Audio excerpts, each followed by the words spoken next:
Welcome to my slideshow. If you've been around this channel at all, even for maybe one video, you know that I am fashionably late to everything. So late that it's not even fashionable anymore. It's just ugly. So this is every game I played in 2024, in mid-January of 2025, possibly even mid-March. This was supposed to be a December video. So every year, I keep a list on my phone notes app of every game I played that year. Sometimes I break it up into new games and older games.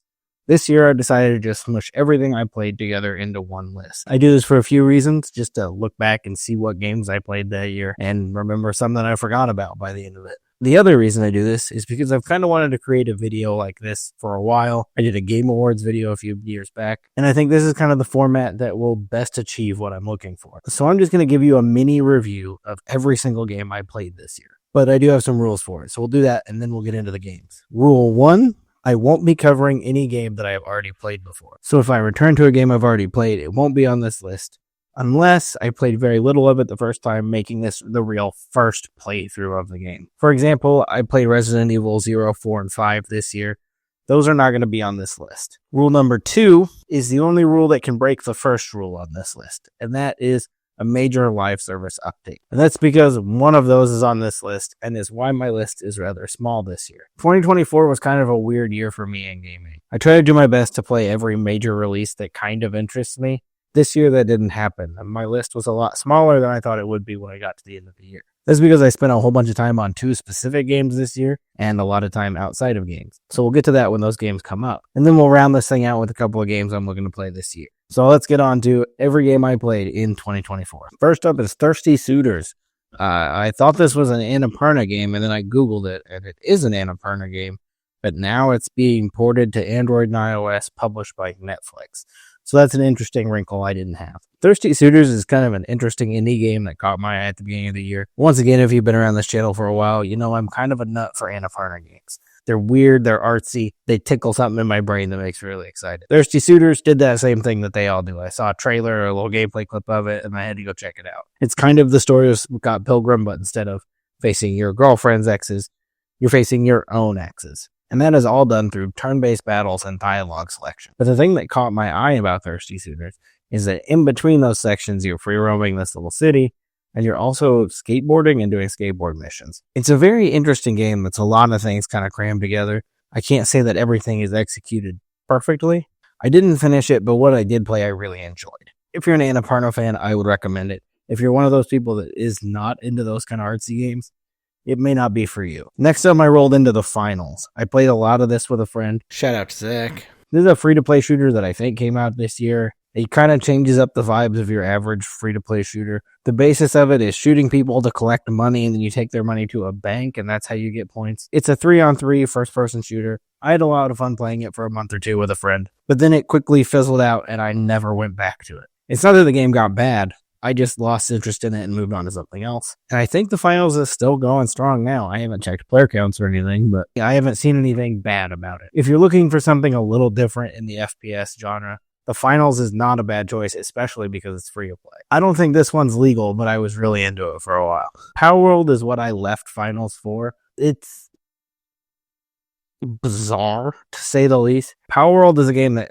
has been sued by Pokemon, and I think is still undergoing lawsuits. Not 100% positive what's all going on there, but you can't tell me these aren't Pokemon. The basis of this game is that it's a survival game, like we've seen many of over the years. Except this one, you catch Pokemon that aren't called Pokemon, they're called pals, and you enslave them to run your home, and also you can give them guns.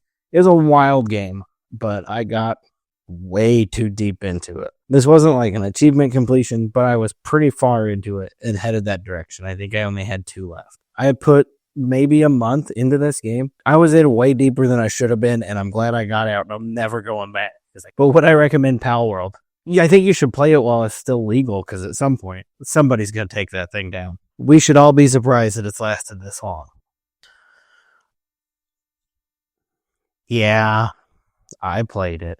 I'm embarrassed to admit that I had played Fortnite this year. However, I'm not embarrassed to admit that I keep one of these so close to me that bit took no preparation to do. I didn't get this before the video. It's just there.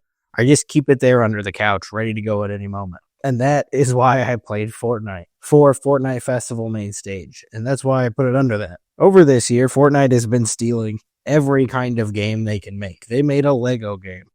Technically, it's with the Lego people, so it's not stealing. They made a racing game.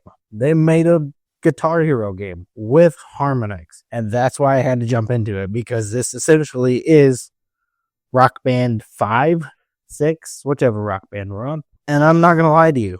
This is a blast. If you're a Guitar Hero fan, a Rock Band fan, or if you're young enough that those entirely passed you by, Fortnite Festival is a perfectly fine substitute. Unfortunately, I've only been able to play it with a controller. I've been waiting for someone to bring back my Wii Guitar Hero controller that I bought a converter cord for so that I can play this with a Guitar Hero controller. You know who you are. Just bring it back. Just bring it back. At some point, I will plug a Guitar Hero controller into it and play Fortnite Festival as it was meant to be played, as a Guitar Hero game, and not with a hot dog or whatever as the guitar player. I don't want to talk about this anymore. Now, you should know by now that I've played a lot of Suicide Squad Kill the Justice League.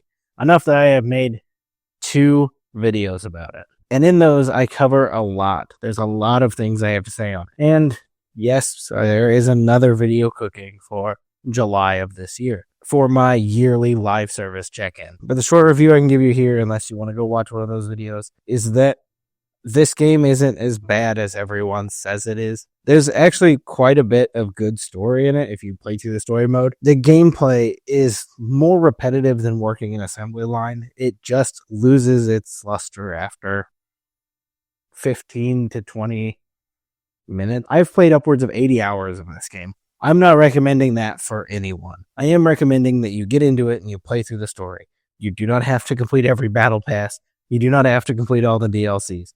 You can probably just look those cutscenes up on YouTube. They're not even real cutscenes. You get like a comic panel. But as for Suicide Squad Kill the Justice League, the base game itself, it's like practically free anywhere to buy. You can play it offline now. It's on PlayStation Plus, I think, right now as I'm recording this. So it probably won't be when you're watching this. But it's worth that very low price of admission now. And I think it was worth a much higher price of admission, just not as much as they wanted. That image is way blown out. My bad, I did this on a phone. HellDivers 2. I did not put nearly enough time into this game. I know what HellDivers 2 is. I know how great it is. I know how much fun it can be because I've played a little bit of it. This came out, I think, 6 days after Suicide Squad, and clearly I was eyeball deep in that game and didn't have a lot of time to dedicate to HellDivers 2, and it just kept slipping through my fingers. I've gone back to it a couple times trying to get into it. I don't have a lot of friends who play PlayStation, so that can be kind of a problem for a game like this. But I know what it is. I followed their marketing campaign, their updates. I know a lot about HellDivers for someone who has only played a few hours of it. But would I recommend it to everyone? Absolutely. HellDivers is like Game of the Year material. It's not Game of the Year, but it's Game of the Year material. It's definitely like a close second place. This game is so awesome. I guess I should explain what it is for people who don't know, if people care about that. It's Starship Troopers. You're dropping down, you're shooting aliens. You're doing little codes for ordnance or whatever, getting weapons or dropping bombs or whatever. This is the game that, like, you know those memes that say, guys just see this and say, hell yeah? That's HellDivers. That's like that's the back of the box of HellDivers 2. This is the Stone Cold Steve Austin of video games. I'm not proud of it. I was a huge Dead Island 1 fan. I can't say the same for ReTHAWed, but Dead Island 1 was a big game for me. I believe I've talked about it on the channel before. But Dead Island 1, I spent a summer with one of my friends playing for hours and hours and hours and hours. There are so many memories to looking at each other in the car and just giggling at how stupid the faces were, making it all the way through the game, playing it till 4 or 5 in the morning, and then waking up at 4 p.m. for 4 p.m. breakfast. And I, at that time, was very excited for Dead Island 2. 15 years ago. And then this game appeared, and it is every bit Dead Island 2.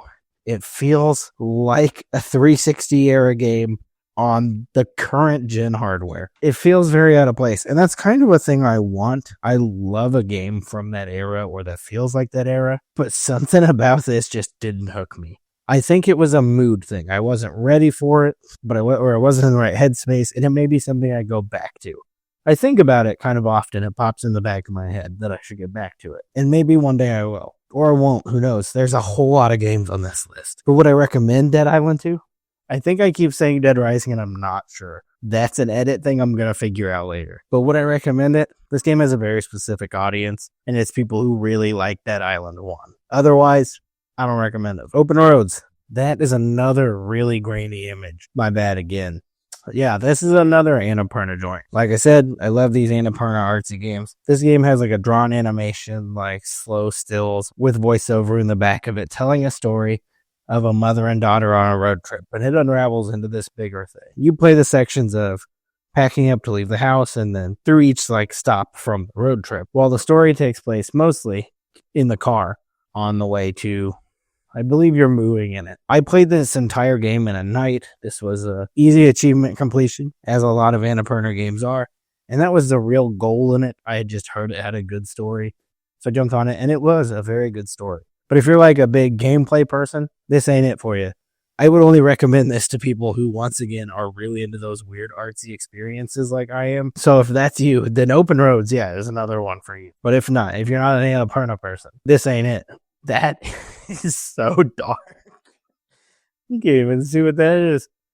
I love this slideshow. Watch Dogs. This was one of those games that I spent a lot of time on, like Suicide Squad. This is the reason that I didn't get a lot done this year. I played this game for 2 months and then put another month into editing it, putting a video together on it. It was a big video. It is one of my favorites of this entire year because I have been trying to play Watch Dogs for years and I never got more than like a mission or two. I loved Watch Dogs 2 and Watch Dogs Legion. I am a Watch Dogs guy. Like if I had a lower third right here, it would say is a Watch Dogs guy. That bit's going to get old eventually, but I'm going to keep doing it. But Watch Dogs 1, for whatever reason, this time captured me in a way that I never expected it to. I wouldn't doubt I have 100 hours into Watch Dogs. I did every piece of side content, every bit of story. I explored the map to its most explorable. I have all the collectibles. The only thing I didn't finish in this game is some online achievements, because they're very difficult to get because this game has a very low player population. And I haven't finished the DLC yet, but I'm working through it. But I've got clearly a bunch of other games I have to play, so I'm trying to get back to this. But this was a game that was hated for a long time, and it doesn't deserve it at all. If you want to know my full thoughts, of course, go look at that Watch Dogs video. Like I said, it is like my favorite video I've made this entire year. I didn't know that I loved Watch Dogs as much as I do. And would I recommend it? Yes, I would, to absolutely everyone. Now, that's a really good image. Sifu. Sifu is one of those games like HellDivers that I did not put a lot of time into. This one just kind of popped up in between two games as a bridge to get to there. So I only played it for like 3 or 4 nights. But it's a super cool concept. It's basically an action movie you play. But not like the way most like action games are. This one, you are just walking through, kung fu fighting anybody that comes near you, walking into a place, kung fu fighting all the way to the end of an arena. And if you lose, you age a year. The more you lose, the older and older you get, with the goal of the game to be getting through it as young as possible. It's kind of a weird thing to explain if you don't know the game. The Sifu is very cool, and I think it won like a fighting game award at the Game Awards. Everybody knows Sifu's awesome. I would recommend Sifu to anybody, even if you're not into these like challenging play over and over again style games, which I'm not always. But this one, super into it. Sifu was cool, and I can't wait to get back to it. This feels wrong to talk about because I'm recording this on the night that Raw is premiering on Netflix. AEW Fight Forever is the opposite. I do not want to go back to this game. And I didn't give it very much time because it just was not good. This game was pitched as like the N64 era of wrestling games come back. And instead, it's just a really bare bones, not very good wrestling game. Maybe I'm just not the target audience for this. I love a WWE game. I like to play them every few years. I think the last one I picked up was 22. But this is not what I'm looking for in a wrestling game. AEW Fight Forever was just kind of bland. Maybe it's because I'm unfamiliar with the roster of AEW fighters, but I mean, I know Sting. There's a few of them that I know. I think Cody Rhodes is in this game as a wrestler. But it was weird. It's got this weird thing where you have to like, while you're traveling in the story mode, you have to stop and like go to recommended restaurants. And it's a bizarre setup for a game. And there's like no voice lines in the story. You can see what they were trying to do, and it sounds good if you're playing on nostalgia. Yes, we all loved those N64 era games. You can't take an almost 30-year-old game and just stuff it into modern times and expect people to love it. We love those games because of when they came out, and for being what they were at the time, they deserve the love they get. But you can't expect to make that same thing now and it'd be just as good. Now, that doesn't exactly apply like everything. I mean, there are some games that go in an older style and they're great. But this was kind of a bare bones attempt. So no, I would not recommend AEW Fight Forever. You're probably shocked to see this one on here. I know I have mentioned this before in a video or two. I am not familiar with Metal Gear games. Metal Gear Solid 1 is the only one I've ever played before, and I only played the opening section where you come up from the water and you sneak past those guys to get on the elevator. I had it on PS1, and I played that part, but the game was way too difficult for my kid brain, and I didn't understand how to get through it. So this year, I picked up the Metal Gear Solid Master Collection and played through the first Metal Gear Solid for the first time ever. And let me tell you, this is a game that no matter how old it is perfect. There is not a bad thing I can say about Metal Gear Solid 1. This is my real first Hideo Kojima experience. I'm not a Silent Hill guy. Clearly, I'm not a Metal Gear guy. And I haven't played Death Stranding yet, but it's on this shelf somewhere. This is my first Hideo Kojima experience, and I love it. I love everything this game is trying to do. It is bizarre, and it is lame in the coolest way it can be lame. It is not afraid to be a video game. It is not afraid to do something a little different, and it pulls it all off in an incredible way. I'm not going to really explain the story because I'm not sure I even really understand the story from just playing this one game. But this is a tactical espionage action game. You're a spy infiltrating a place, and you fight all these levels of bosses as you go through, and it does some weird and wacky stuff while you're doing it. But if there is one game on this list, if you've never played any of them, that I would say you should, after you finish this video, go play immediately, it is Metal Gear Solid 1. And I am kind of ashamed of myself for not playing it sooner than I did. And I am beyond excited to get to Metal Gear Solid 2 and 3 and 4 and 5 and just the rest of this series and dive deeper into that Hideo Kojima bizarreness. There shouldn't be allowed to make games this good. And I'll be the first to admit that I am not an Overwatch guy. Overwatch kind of repulses me. I've tried it time and time again. I can't do it. It's not my thing. But if you mix in superhero, like it's a little crystal light packet into the Overwatch water, then suddenly it's like one of the best multiplayer games I've ever played. I have not played the full release of Marvel Rivals yet, but I did play that closed beta for quite a bit. And I loved this game. I loved trying out all the characters, seeing what each one could do. I was really into Scarlet Witch. Let me tell you, I absolutely wrecked shop at Scarlet Witch. And also Iron Man. But I think it's because they fly and it was kind of cheating, but I don't care. I was good at it. The concept of Overwatch is simple. There's a little cart at one side of the map, and you have to follow it and get it to the other side of the map without the other team destroying. I think there's a few other variants, but that's the main one, the payload. I'm not really super into that objective type, but the gameplay itself was so fun I didn't really care. I was just having a good time blasting people. I'm super excited to dive into the full release of Marvel Rivals. It is way up near the top of my backlog, but from what I have played, I loved it. Recommend it to any multiplayer shooter people. Even if you're not really a superhero person, just the general idea of it is cool. And also the art style is incredible. I'm not really an anime guy either, but this anime aesthetic for all these characters, chef's kiss. I think is how you say that. Whatever, this game rips. This is a bit of a weird one. I didn't add the other Tony Hawk games, even though I've been streaming 1 through Thug 2 so far.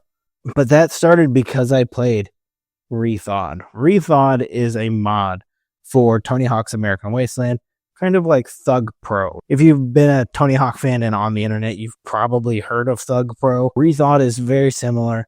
It is a Tony Hawk's American Wasteland mod that adds in characters from every game, including characters from Guitar Hero and a Slim Jim Man from a Dave Mirra game. But it also gives you full creative choice over how the game plays. If you want to play it like Pro Skater 2, you can play it like Pro Skater 2. You can change the way the meters look, the way the physics work. You can make it a simulation style game like a skate game. This is the most customizable, fully encompassing Tony Hawk experience. It is your decision how you play this game. You can also play the classic mode and the story mode still, just with these better revamped graphics. And it is fully playable online like the original games were, but now with a whole slew of maps. ReTHAWed is a really cool project. There are a lot of really cool people working very hard on it. And it is what charged me up to actually finally start doing the Tony Hawk streams that I've been thinking about doing for probably a year and a half at this point. If you've got a PC or a Steam Deck, that's how I play it. Get on ReTHAWed. It is awesome. Evil West is another one of those games, like I mentioned earlier, that just oozes that 360 PS3 energy. The thing we all say we want, but then we don't actually like. But that is not the case with Evil West. The basis of this game is kind of bizarre. You're a cowboy and you kill vampires. And vampires are like taken over, but there's like little human camps and they're not taken over. This is a full-on linear game where you play as a cowboy and you shoot vampires. And that is all I wanted at the time I played Evil West. There's no crazy bells and whistles. There's nothing super exciting or advanced about Evil West. It is a 360 era style shooter in the modern day, tells you where to go, and you just shoot at stuff and have fun. And I absolutely love it for what it is. And I feel like not enough people talked about this game when it came out, and it just kind of slid under the radar. So this is my 4-rule recommendation to you, to just give Evil West a try. If you like older games, I don't think you'll be disappointed. That might be the worst looking image of this entire thing. I have a toddler. I have a toddler that loves Bluey. Bluey is loved by everyone in my household. People who don't have kids, this one's not for you. Skip to the next time code. People who do have kids, you already know. Bluey is great. We love Bluey. Bluey, the video game, not so much. I was kind of excited for this when it came out. As the guy who completed the Peppa Pig game, I don't like Peppa Pig. It was just an easy achievement completion that would be funny to have. Bluey, on the other hand, I was genuinely interested on how good of a game they would make because their show is such an incredible product. And you can tell this was just a cash grab of a game to make. The entire gameplay concept of it is just a tutorial. Broken up into, I think, 5 different levels, and each level is really just a tutorial of how to play a minigame so you can unlock the minigame to play it. It follows the story of the kids finding a map that leads to a buried treasure that their dad and brother buried years ago. So you have to go to all these places and try to collect the other half of the map. But the real fun of Bluey the game actually comes in the achievement completing. Once you complete a section, you can go back and play the mini games anytime there. And also, they have all these little stickers to collect. So it kind of just becomes this game where you're walking around the Bluey world looking for stickers. Some of them surprisingly difficult to find. There's also some plants you have to water and some things you have to do in the mini games. This is not a challenging game. There's not a lot of substance here, and it is grossly overpriced. But for a game that I played for free on Game Pass, I had a good time just walking around collecting stickers. Story mode, abysmal. It was obnoxious. Just walking around finding stickers, surprisingly fun, and my toddler loved it. First game he ever played. He loved pushing Bluey around. Talk about going from the lowest of the low to the highest of the highs. This game owns my life. This is my soul. Every day I wake up, first thing I do, open a pack of Pokemon cards. Last thing I do before I go to bed, open a pack of Pokemon cards. Am I spending a couple hourglasses in between there? Absolutely. Am I doing wonder picks in between there? Absolutely. Am I wrecking shop on every single event that comes in? You know I am. I can't say that I'm the biggest Pokemon fan outside of Pokemon Yellow, the original. My Pokemon history ends at Emerald. The first 3 gens, that's my bread and butter. Anything after that, I haven't done great with. I enjoyed Arceus a few years ago. That's probably why I was so into Pal World. But this game has consumed me like no other. I don't own any physical Pokemon cards, except for that one Andy gave me a few weeks ago. Thanks, Andy. Everybody say thanks, Andy. If you don't say it out loud, then you have to leave. That's the first time a stream bit has made it into a full video. The Pokemon trading card game, though, was something I always wanted to learn to play as a kid. It was kind of elusive. It was weird. It didn't seem like anyone actually knew how to play it. And this doesn't actually play by the legitimate rules, but it plays in a quick Marvel Snap-ish style few-minute game. I've never played a game that was over like 3 minutes. You get 3 cards to be taken out in a battle, and if you have an EX card, then that takes 2 of your lives. It's a fast-paced battler, but where I really get into it is the collecting. I have collected nearly the entire first set. I'm working through the second set also at the same time, and I haven't spent a dime on it. This is a game you can get for free. You can collect endlessly for. You can't spend all your time on it, of course. When you're waiting for something quickly, you can pop on and open a card pack. Or while you're drinking your morning coffee if you're one of those people. But would I recommend it? Would you recommend cigarettes? Like, do you want to give someone an addiction? So I'm going to say no, but I absolutely think this is the greatest game of this year. Talk about being more surprised than you've ever been by a game. I'm not a Call of Duty guy. I loved Modern Warfare 2, loved Black Ops, loved World at War. All those ones that are classic from our era of childhood. You know, the ones with the online lobbies that taught you words you should never even hear, especially at the age of 12. Call of Duty Black Ops 6 surprised me more than any game this entire year. I was hearing good things about it. I expected to jump in and enjoy it. I didn't expect to fall in love with a Call of Duty game. The story mode caught me off guard at every turn. I'm going to give you a quick spoiler here. They put zombies in the story mode. Baffled me. The zombies mode is on fire. One of the best zombies I've ever played. And I was deep in the Black Ops Kino era. But this game has just pulled me directly into zombies. I'm very close to making this the first Call of Duty game I've ever prestiged in. I'm like 3 levels away. We did it. We did it, Joe. Shout out, Zach, again. And I'm going to be honest with you, I don't know why. It just is fun. It's polished. It brings enough new to me, someone who's not in every year, that it feels like an actual upgrade to a Call of Duty game. The story was great. The zombies is great. The multiplayer maps are killing it.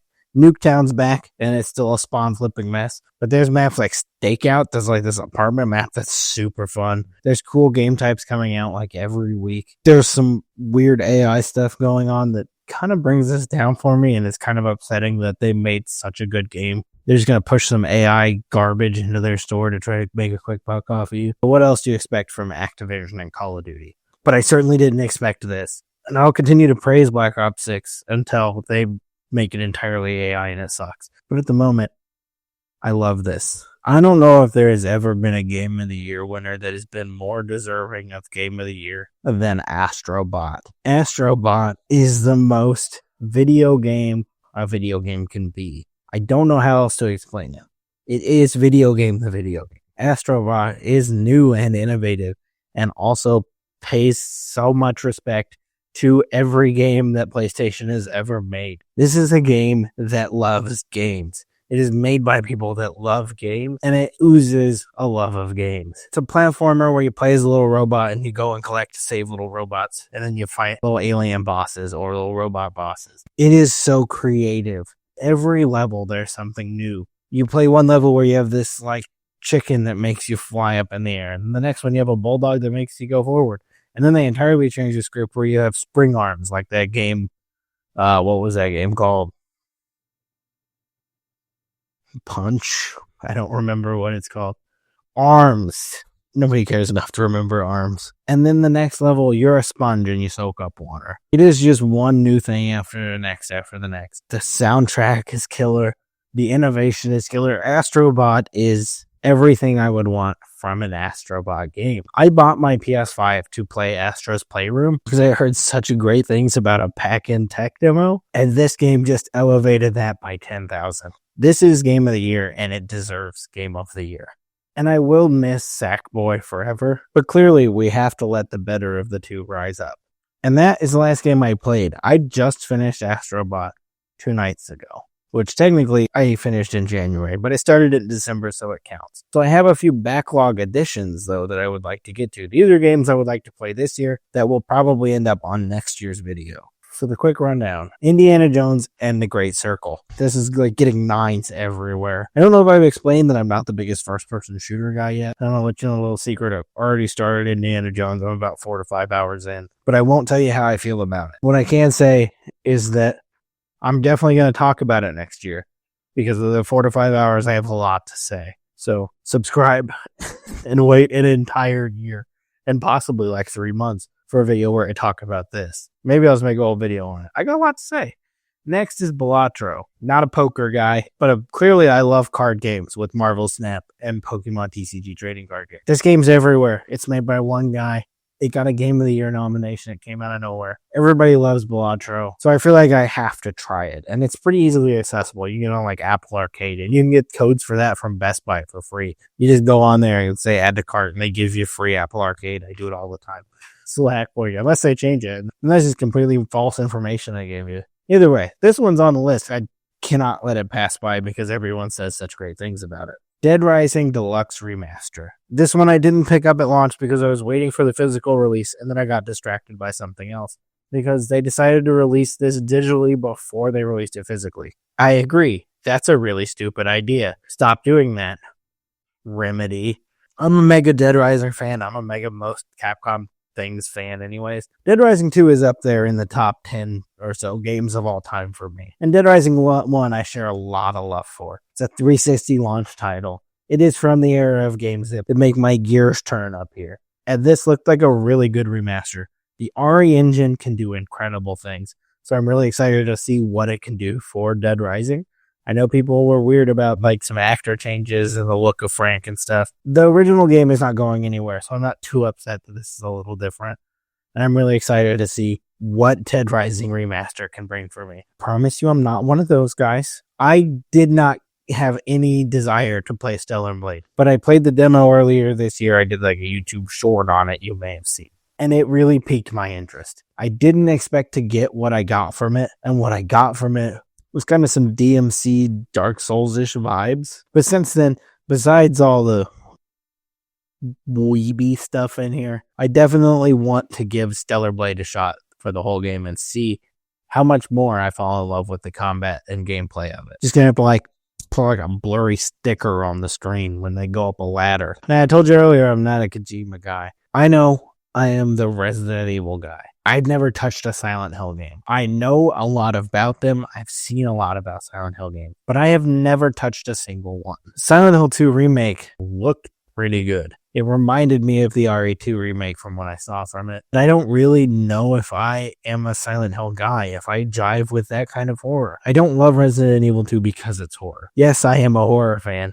but I love Resident Evil for a lot of other reasons. So it's not like I'm going to jump into Silent Hill because it's just like the other horror game that's not Resident Evil. But there was some gameplay trailers and stuff that genuinely interested me about Silent Hill 2. So I hope to jump into it later this year at some point if I get some free time. And I think this is the last one on our list. So I'm going to leave you on one that people pretty much hated entirely from the day it was announced. I'm an avid South Park watcher. I have seen every single episode, the movie, played all of the games, including like the Snowball first-person shooter one and the kart racer, to the Stick of Truth and Fractured But Whole. Snow Day is a sequel to those two newer games, but it is a roguelike, I think an ARPG. It's 3D animated, so it looks super weird, and you run around with a sword. I didn't pick this up at launch because I was distracted by several other games. Like I said, there's a lot of things last year that just slipped by me that I want to get to this year, and South Park Snow Day is one of them. Not because I heard good things about it, just because I am so deep in the South Park world, I feel like I have to play this. And I'm going to be honest with you, even if it's bad, I'm probably going to like it. I like that tower defense game they put out in like 2009. But I know what this is, and I know what I'm getting myself into. And that is the end of my list. So that is every game I played in the year of 2024, and a couple of games that I hope to get to on my backlog for 2025. I hope you like this video. It's a little different. There's no script. This is just me babbling out into the ether, which is not something I normally do. I don't think it's a skill that I have as well as writing out a script and placing jokes and skits. I want to find a way to get more like edited stuff out there in between the big massive videos. So this is kind of my idea to do it. Some of these unscripted, more just talking head segments. And also I thought it'd be fun to just talk about all the games I want to play and games I did play. Because there's a lot of stuff I played that I think could be good for a video. I just don't have enough to say about it. And maybe as I do more of these, I'll have more to say about each game. I may do like mid-year updates just so I can talk more about games and not make this like a 4-hour thing. If you sat through all of that, thank you. Even if you just skip through the time codes and then ended up here, thanks. I really appreciate it. Now it's plugs time. If you want to see more of me just talking with no script, every Thursday night at 9-ish p.m. Central Standard Time, I'm streaming every single mainline Tony Hawk game from Pro Skater 1 all the way through to Pro Skater 1 Plus 2. Currently, at the time recording this, we're on Underground 2. But by the time it's come out, probably American Wasteland. I didn't think I love streaming as much as I do, and I have a blast with it. So it'd be cool if you jumped in the chat and came and talked to us. Also, like I said, I'm trying to put out more videos, so you should subscribe so you can see some of them. That's all I got for you. Thanks again for coming. I love you. I don't love you. I don't know why I said that. Sound weird, right?